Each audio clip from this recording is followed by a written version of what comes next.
مردم ها را یخی هم مسافت بکشه. این مردم خیلی غریب است، گاز تیل نیست در افغانستان. د ژمي په راتلو د سونتوکو او خوراکي موادو بیې لوړې شوي او ډېر خلک یې د اخیستو وس نه لري. په کابل کې د سونتوکو ځینې پلورونکي وایي د طالبانو لخوا د ځنګلونو وهلو بندیز له امله په بازار کې د لرګیو بیې دوه چنده شوي دي. نرخونه د پروسه کال په پرتله دوه چنده شوي. ژمی هم را رسېدلی. یو خروار لرګي 1400 ته رسېدلي. پخوا 2000 خلک هم اوزګار دي، لرګي نشي اخیستلی. د بیو لوړېدو لامل دا دی چې طالبانو ځنګلونو وهل منع کړي. که همداسې وي یو خروار لرګي به 20,000 ته هم ورسېږي. خو دا یوازې د سون مواد نه دي. د کابل په بازارونو کې د خوراکي توکو بیې هم لوړې شوي دي. تقریبا دا یوه اونۍ کېږي چې نرخونه ډېر لوړ شوي، خصوصا غوړي او وړه لوړ شوي. تقریبا یو ټیم غوړي په 1400 اوس 14,500 ته رسېدلي.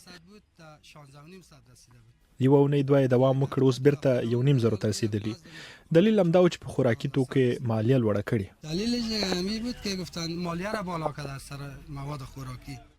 د بازارونو په دې لوړو بیو کې ځینې خلک شکایت کوي چې کاروبار او اقتصادي حالت یې تر پخوا خراب شوی او وزګارتیا زیاته شوې ده.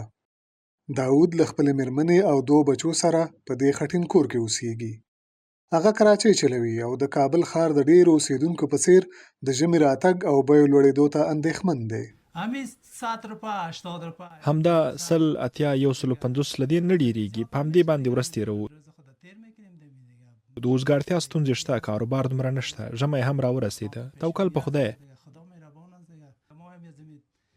ډېرې پیسې نشته چې د ژمي خرڅ واخلو. د اړتیا سودا له دوکان نه کیلو او 2 کیلو اخلو. داود وایي پخوا یې کاروبار نسبتاً ښه و. د ورځې تر 300 افغانۍ پیدا کولې، خو اوس یې هغسې کار نشته. ښه و، په یو هوټل کې مې کار کوو، د ورځې تر 300 افغانۍ راکولې. ژوند ښه و. اوس چندانې کاروبار نشته. 100-1.5 پیدا شي یا پیدا نشي. ملګري ملتونه وایي په افغانستان کې 15 میلیونه او 200 زره خلک له شدیدې غذایي ناامنۍ سره مخ دي او 85% خلک د ورځې تر $1 ټیټ لګښت باندې ژوند کوي.